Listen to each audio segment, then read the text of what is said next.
Guys, இன்றைக்கி bakery ஸ்டைலில் honey cake எப்படி செய்யலான்னு பார்க்கலாம். ஹனி கேக் செய்கிறதுக்கு முதல்ல வெண்ணிலா ஸ்பாஞ்ச் ரெடி பண்ணணும். அதுக்கு மிக்சிங் பவுலில் 2 முட்டையை பீட் பண்ணி எடுத்துக்கலாம்.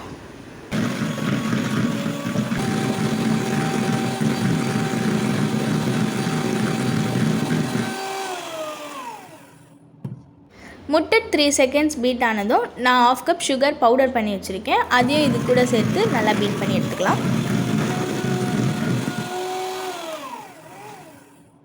முட்டையும் சர்க்கரையும் பீட் பண்ணி எடுத்திங்கன்னா ஒரு திக் கன்சிஸ்டன்சி வரும். அப்போது 2 teaspoon vanilla essence, 2 drops pineapple essence சேர்த்து ஒரு 2 to 3 செகண்ட்ஸ் நல்லா பீட் பண்ணி எடுத்துக்கலாம்.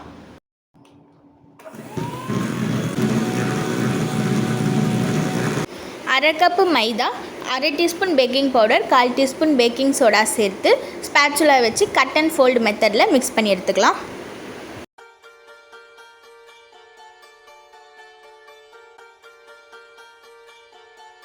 நம்ம போட்ட ட்ரை இன்க்ரீடியன்ட்ஸ் எல்லாம் நல்லா மிக்ஸ் ஆனதும் 2 டேபிள் ஸ்பூன் ஆயில் சேர்த்து நல்லா மிக்ஸ் பண்ணிக்கலாம்.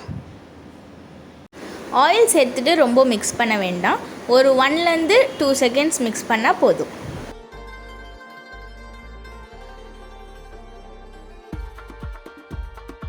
இப்போது கேக் டின்னில் நம்ம செஞ்சு வச்சுருக்கிற பேட்டரை சேர்த்துக்கலாம். நான் ஸ்கொயர் டின் எடுத்துருக்கேன். ஒரு 2 டைம்ஸ் டேப் பண்ணி எடுத்துக்கோங்க. அடுத்து ஹனி சிரப் ரெடி பண்ண போகிறோம். அதுக்கு ஸ்டவ்வில் 2 டேபிள் ஸ்பூன் ஹனி சேர்த்து 1/4 கப் தண்ணி சேர்த்து நல்லா மிக்ஸ் பண்ணி எடுத்துக்கோங்க. ஹனி சிரப் நல்லா கொதித்து வரும்போது ஸ்டவ்வை ஆஃப் பண்ணிவிடுங்க. கேக்கோட மேல் லேயர் எனக்கு சாஃப்டாக இருக்குது. உங்களுக்கு ஆடாக இருந்ததுன்னா நீங்கள் லைட்டாக கட் பண்ணி எடுத்துக்கோங்க. டூத்பிக் வச்சு ஓட்டை போட்டுக்கோங்க. நம்ம செஞ்சு வச்சுருக்க ஹனி சிரப்பை கேக் மேலே சேர்த்துக்கலாம். கேக் மேலே லைட்டாகவே ஹனி சிரப் ஊற்றிக்கலாம். நிறைய ஊற்றிட்டோன்னா நம்மளுக்கு கட் பண்ண வராது.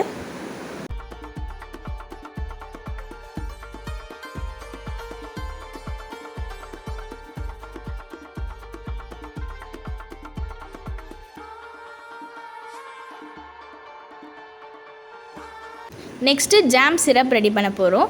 அதுக்கு 2 டேபிள் ஸ்பூன் ஜாம் சேர்த்துக்கோங்க. தேவைப்பட்டால் தண்ணி ஊற்றிக்கோங்க. எனக்கு ஹனி சிரப் மீதி இருந்ததுனால நான் அதுலேயே ஜாம் சேர்த்துக்கிறேன்.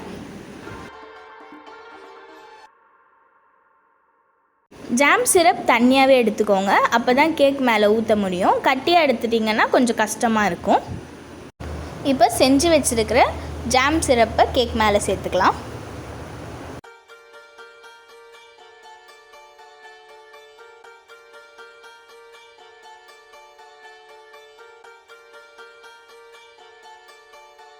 ஜாம் சிரப் சேர்த்துட்டு ஒரு 5 மினிட்ஸ் விட்டிங்கன்னா ஜாம் நல்லா திக்காகிடும். அதுக்கப்புறம் மேலே நம்ம டெசிகேட்டட் கோகோனட் சேர்த்துக்கலாம். டெசிகேட்டட் கோகோனட் இருந்தால் சேர்த்துக்கோங்க, இல்லைன்னா தேங்காவை வறுத்து கூட சேர்த்துக்கலாம். அவ்வளோதான், bakery style honey cake ready. இந்த ரெசிபியை நீங்களும் வீட்டில் ட்ரை பண்ணிவிட்டு எப்படி இருந்ததுன்னு கமெண்ட்டில் சொல்லுங்கள். தேங்க்ஸ் ஃபார் வாட்சிங். பாய்.